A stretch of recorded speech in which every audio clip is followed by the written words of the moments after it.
The first bodies from the Pan Am Flight 103 disaster were returned to American soil today, only hours after British experts confirmed what had been suspected for a week, that Pan Am Flight 103 was blown apart by a bomb, a disclosure that left some distraught relatives calling for revenge. If they find it was a large organization in one of those countries to set that desert afire, it's the only thing, it's like the bully on the block. The only thing they understand is a 2x4 across the face.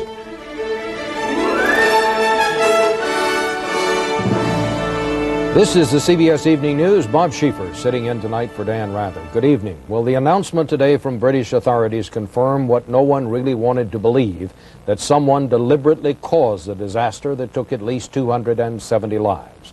We begin our coverage tonight in Lockerbie, Scotland, and Anthony Mason reports. It was a week ago tonight that Flight 103 fell out of the sky, leaving a 100-mile trail of twisted wreckage and 270 victims. Today, investigators said the evidence was conclusive. It was a bomb. The explosives residues recovered from the debris have been positively identified and are consistent with the use of a high-performance plastic explosive. Investigators' first lead came when they found suitcases ripped with metal fragments. Scientific tests then detected traces of detonating explosive in two parts of the framework of the metal luggage hold. Search teams will continue gathering wreckage and debris, but airline engineers can now leave with a sigh of relief. Investigators have completely ruled out structural failure as a cause. In Lockerbie, where many families are still openly mourning their dead and waiting for their relatives to be identified, some today pleaded for restraint. Let the people grieve, and if you go and try and retaliate against someone, it's just going to happen again. It will be years before this small village recovers. Entire blocks were destroyed. 11 townspeople are missing, presumed dead. In Lockerbie today, they wondered why anyone would want this to happen to them. And whatever grievance they've got, it's got nothing whatever to do with these people, especially the people in Lockerbie. With the cause determined, the investigation can now shift. Terrorism experts will take over from airline engineers to ask who planted the bomb and how it was smuggled on board. Anthony Mason, CBS News, Lockerbie, Scotland. Investigators now believe that the bomb was most likely located in the forward luggage compartment of the Pan Am 747. We have a model here, and as you can see, one of the cargo doors is at the front of the plane. Now, here is what investigators think happened. When the bomb went off, fragments penetrated the plane's skin, the floor, and seats, and hit some of the passengers as well. The shock wave from the bomb was so powerful, it rocked the whole plane and blasted the cockpit off, and indeed a large section of the cockpit came down in one piece some distance away from the rest of the plane's wreckage. One of the first clues that it was a bomb was the shrapnel damage investigators found. It looked a lot like this wreckage of a plane hit by a terrorist bomb in the 1960s. As for the investigation into who might have planted the bomb on Pan Am 103 and why, and what the U.S. response might be, here's Pentagon correspondent David Martin with the latest on that. We are determined to get to the bottom of this and to find out who did it using all available U.S. resources, including the FBI.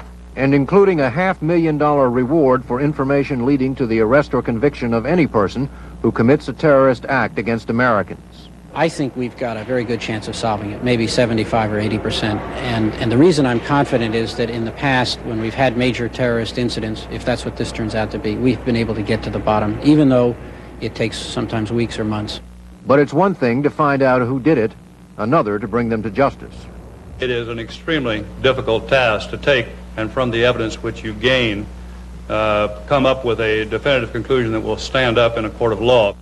The investigation is covering everyone who came in contact with Pan Am Flight 103, from passengers to crew to baggage handlers, and every piece of evidence which can be recovered from the wreckage. We're most fortunate in that the plane itself crashed on land, and by and large, apparently the recovery of evidence is more accessible than it certainly would be if it were overseas. While the FBI is looking for the maker of this bomb, the Federal Aviation Administration will try harder to stop the next bomb before it gets aboard a plane.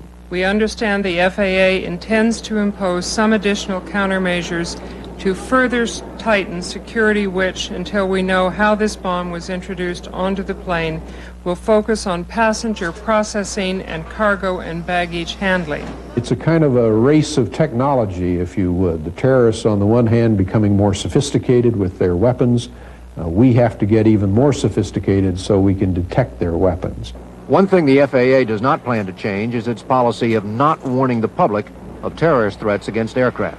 We get so many of these threats, dozens every week, that it simply would not be, in our view, responsible action on our part to make them all public. It would cause panic. It is possible this was simply a criminal act, a plot to murder a passenger and collect the insurance, for instance. But the working assumption is that this was a terrorist attack, one of the worst ever against Americans. David Martin, CBS News, the Pentagon. The finger of suspicion is pointing at radical Palestinian groups, men who see violence as the only way to win back their homeland and whose motive would in part be to wreck the chances of a negotiated settlement with Israel. Top of the list for the Pan Am outrage is Ahmed Jibril, Syrian-backed head of the radical Popular Front for the Liberation of Palestine General Command, an anti-Arafat group. As a matter of fact, he likes smart gadgets very much, and as a terrorist has been quite ingenious, I think.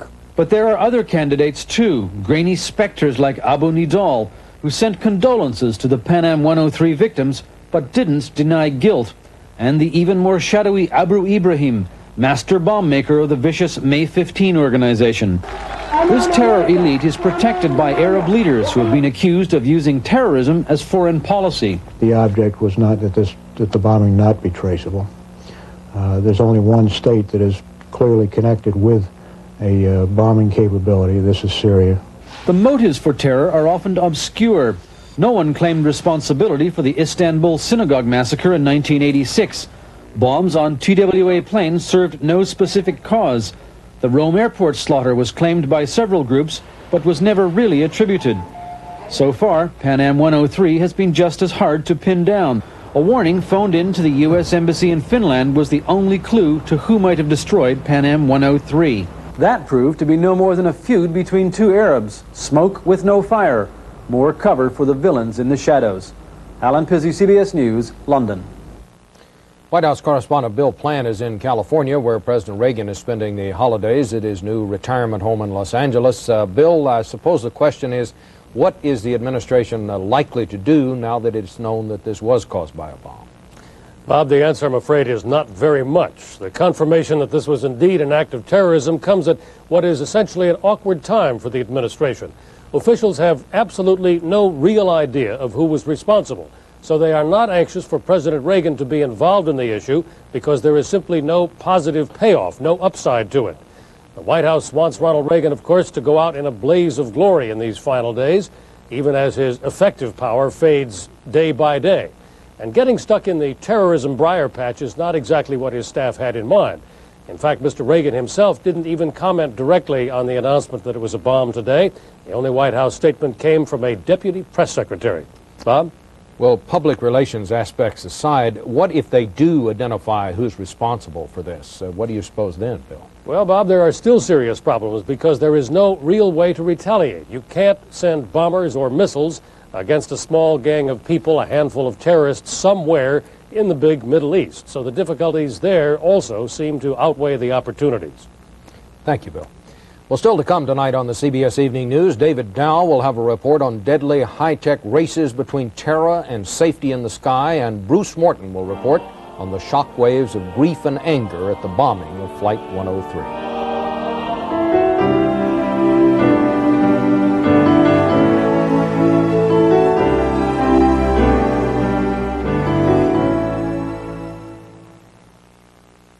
American Families Get Rich Night is coming up fast, January 27th. One big winning night when you'll see me announce 7 winning numbers for 7 big prizes. You get 7 chances at this giant prize bonanza from $10,000 on up to $1 million and $10 million. It's like entering 7 sweepstakes with a single entry. American Family, the only sweepstakes with my picture. It could make you very, very rich. Enter today. Looking for whole wheat total? Oh, Special K. Hope you're hungry, because you'll need almost 3 boxes of Special K to equal the vitamin and mineral nutrition in just 1 box of total. Maybe grape nuts. You'll have to put away 4 boxes. Okay. Shredded wheat. 12 boxes. Total, 1 bowl, 100%. No other cereal has more vitamin and mineral nutrition. I think I'll have Total, sweetheart. Total. If it's whole wheat total, it's total nutrition. I used to take aspirin for minor arthritis pain, but it sometimes upset my stomach, so I switched from aspirin to Advil. Advil gives me hours of relief from arthritis pain, and it's gentler to my stomach than aspirin. Advil, advanced medicine for pain. Ready?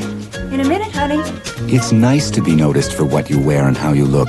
And if you wear dentures, it's nice to know Efferdent freshens up dentures and cleans away stains so well. With Efferdent, all they'll notice is you. Today's conclusion that it was a bomb that blew Pan Am 103 out of the sky was the latest reminder that terrorists are capable of coming up with their own high-tech devices to outwit the latest airport security measures. David Dow reports on that. In announcing plans today for tighter airport security measures, the FAA recognized the growing sophistication of terrorists and their weapons, the difficulty of detecting modern explosives. Today's bombs don't necessarily look like bombs.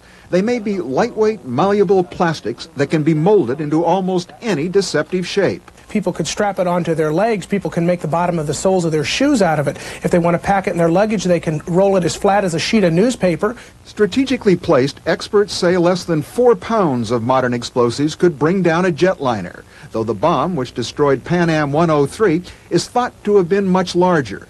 There is speculation that the explosive used was Semtex, a Soviet military plastic that is especially lightweight, almost odorless, and hard to detect.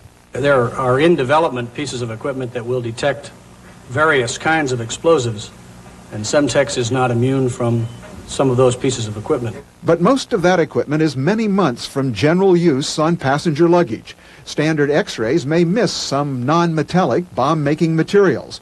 New dual X-ray systems in use in a few airports may display such materials in brownish yellow, but sometimes take further confirmation. There are bomb-sniffing dogs, but new machines are being developed that electronically sniff for telltale odors. And by midsummer, the FAA hopes to have the first 5 machines in operation that use neutron radiation to scan for plastic explosives. In the test that we have done with our system that FAA has performed, we have been able continuously to detect that type of explosive. But security officials aren't the only ones seeking better methods. As we become more sophisticated in our security measures, our adversaries also become more sophisticated in defeating those measures. Security experts admit no system can ever be foolproof. The hope is deterrence, a system tight enough that no one will want to challenge it. David Dow, CBS News, Los Angeles. The government of Israel, of course, has spent years studying ways to prevent terrorist attacks on its own planes and giving advice to the airlines of other countries. The Israelis have some theories about the bomb that brought down Pan Am 103 and what needs to be done to keep it from happening again. And from Israel, Bob Simon has our report on that. The bomb found in a tape recorder in West Germany last October, as this copy made by an Israeli security firm shows, had a timer and a barometer so sophisticated that it would not explode after the initial takeoff from Frankfurt, for example. It does not explode after the first takeoff of the airliner. Only after the second or even after the third takeoff. Israelis believe a bomb like this might have been responsible for the Pan Am disaster, that it could have passed through an X-ray undetected, that in general, terrorist organizations are getting smarter faster than the security forces protecting most airports and airlines. El Al is widely acknowledged to have the tightest security of all international carriers. The concept is to concentrate not on the baggage but on the passenger, to identify suspicious travelers on the basis of a profile including appearance, documentation, and behavior. Somebody coming to the flight in the last moment and trying to hurry you to check him very quickly because he's in a hurry, etc., etc. If you are trained, it should trigger you. The El Al axiom number 1, technology cannot do the trick. You need the right people properly trained. Bob, the Israelis say that the people who did this are not suicidally inclined. It was very carefully planned and carefully executed. Their favorite theory, because they've seen so much of it, is what they call the half-innocent passenger. This is someone who's approached by terrorists posing as criminals who convince someone for a few hundred or a few $1,000s to do some smuggling, to carry diamonds, for example, to New York. What this half-innocent passenger does not know is that there are no diamonds, it is plastic, and it will explode. Thank you, Bob. President-elect Bush stirred up an old controversy today by naming the #2 man at the CIA, Robert Gates, to be his deputy assistant for national security. Gates was President Reagan's first choice to head the CIA after Bill Casey died, but the nomination was withdrawn when questions were raised about Gates's role in the Iran-Contra affair. Gates once helped Casey prepare what many considered misleading testimony to Congress about Iran-Contra. Gates denied he was involved in a cover-up attempt.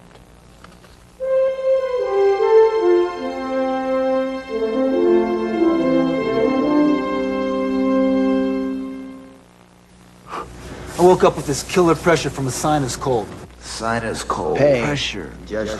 Couldn't breathe. Pain. Congestion. Pressure. The pain was awful. Congestion. Pressure. I took new maximum strength Dristan.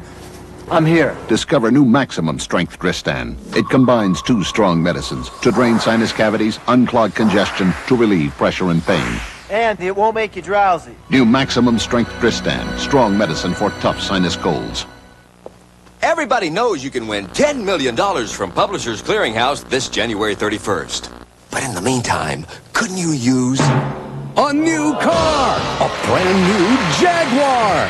Now, only Jay can tell you how to win this car. Tell him, Jay.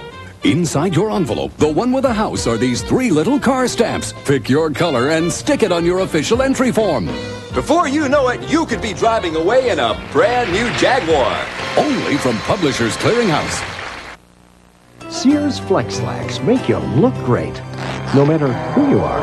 They flex, they bend, the fit's incredible, and so's the price. Just $15.99. Incredible. This week, only at Sears. With every MCI bill, you not only see how much you saved, you get detailed information on every call from every phone. You can even get accounting codes. Anything less, it's just an AT&T bill. Until you call, you'll never know how much better a long-distance company can be.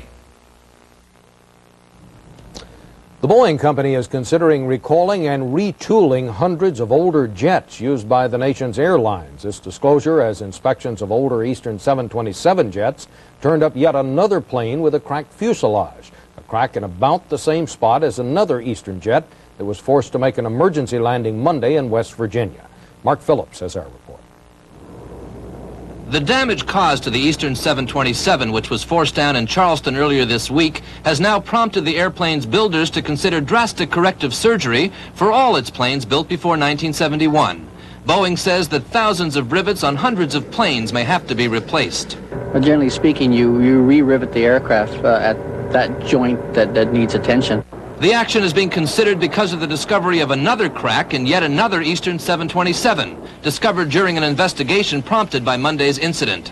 This plane is now sitting in a hangar in Boston, where federal inspectors today flew in to have a closer look. The new crack is also toward the rear of the 727, the same area as the tear that forced down the Eastern flight on Monday. This plane is 24 years old. It's been through almost 55,000 of the takeoff and landing cycles that are thought to be the main cause of the wear and sometimes tear of these planes. But the inspectors in Boston today found that corrosion led to the cracking. And CBS News has learned that 2 other problem planes have been found since Monday. Another Eastern 727 has been grounded in Miami, and multiple cracks have been found on an Eastern DC-9 in Atlanta. These discoveries follow a series of incidents involving older planes. In addition to the Eastern flight downed in West Virginia this week, American Airlines had a 727 make an emergency landing in Detroit last May due to cracking. Continental found a large crack when it was repainting a 727 in Los Angeles in September. And of course, Aloha Airlines had a flight attendant die when the roof tore off a 737 over Hawaii last April. As part of its increased vigilance, the Federal Aviation Administration today carried out a snap inspection of aircraft in San Francisco. But the FAA says it will not immediately insist on any massive repair program for this country's aging fleet.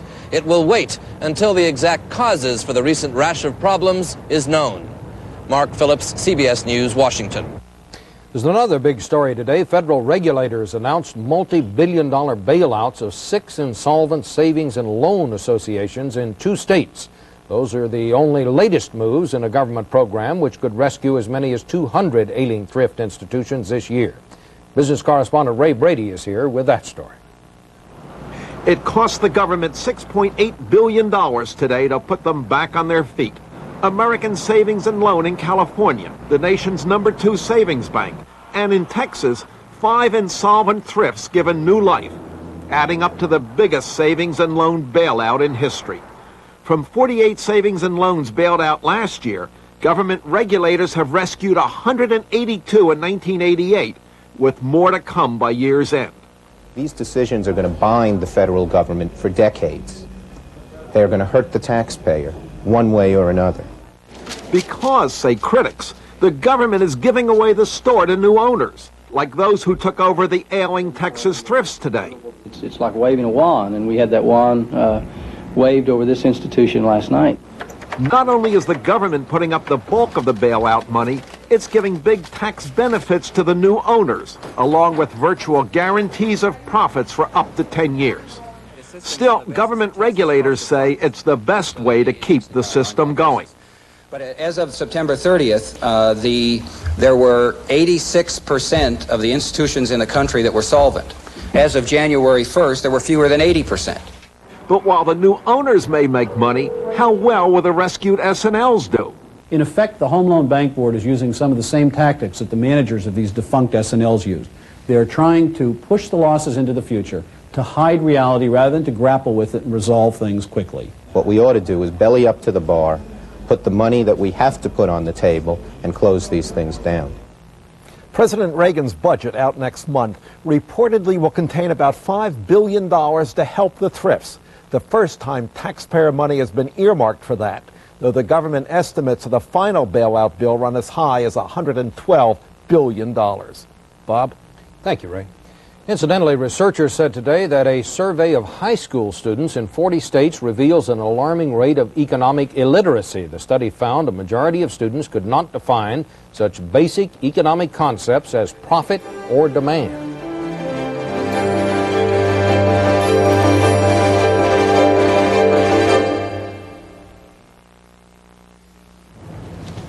Can I help you? Yes, I'm looking for a special wine. What's the occasion? Well, I have this blind date. Let me show you something I like. Gallo Blush Chablis. It's just waiting to be discovered. Hi, I'm Jerry's friend, and you're the wine lady. You're Jerry's friend? Yeah. Come on in. So did I get the right wine? Perfect. Gallo Blush Chablis. A most unexpected discovery. The finer things in life. Happily, some are affordable, like Grey Poupon Dijon mustard.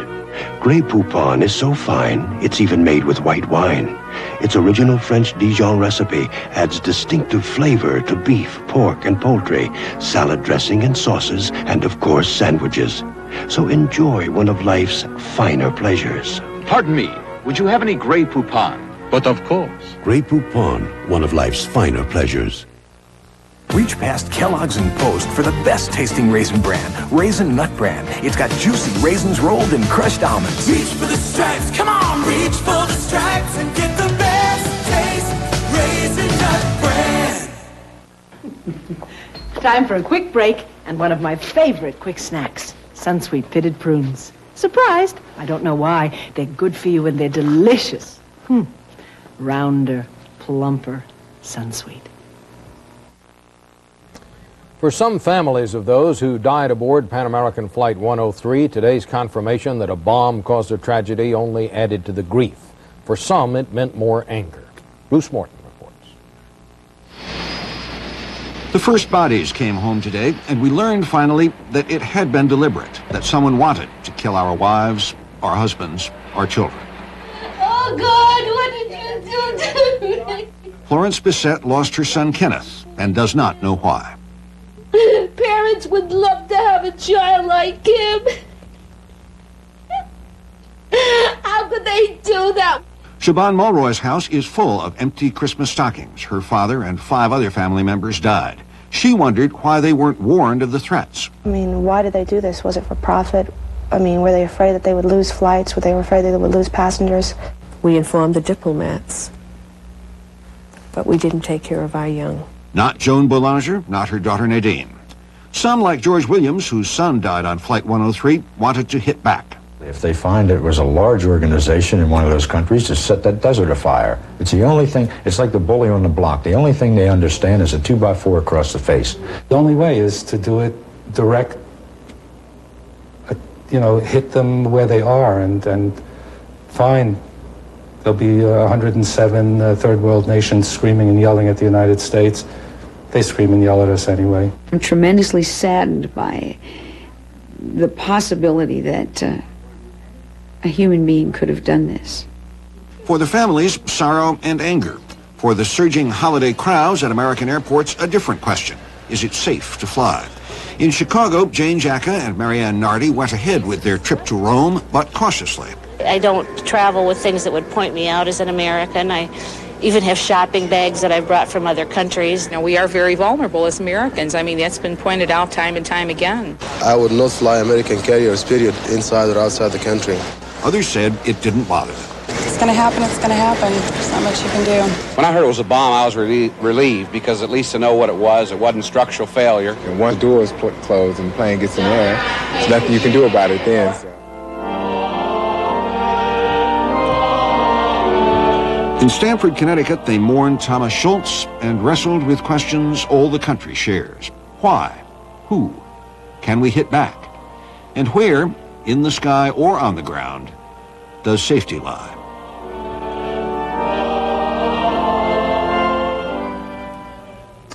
And that's the news. Bob Schieffer sitting in tonight for Dan Rather.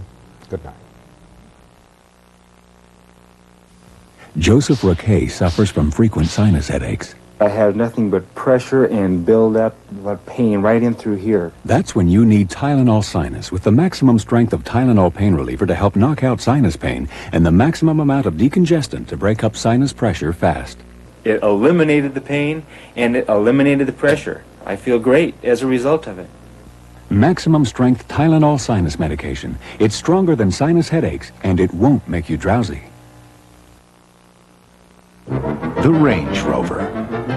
The Subaru Justy.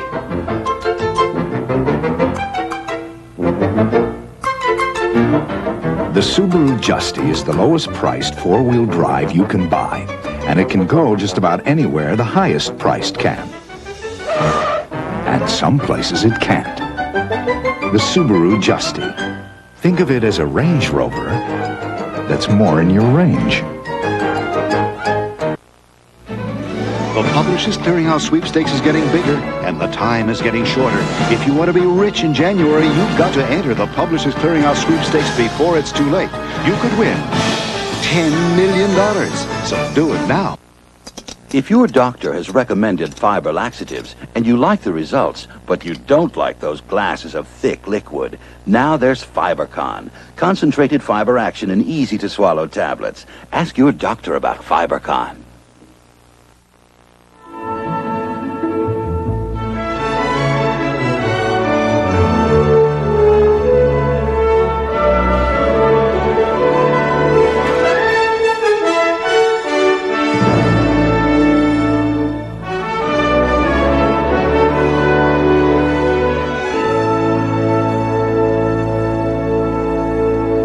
This is CBS. Coming up on Eyewitness News, another robbery at a convenience store and another clerk shot to death. We'll have the latest.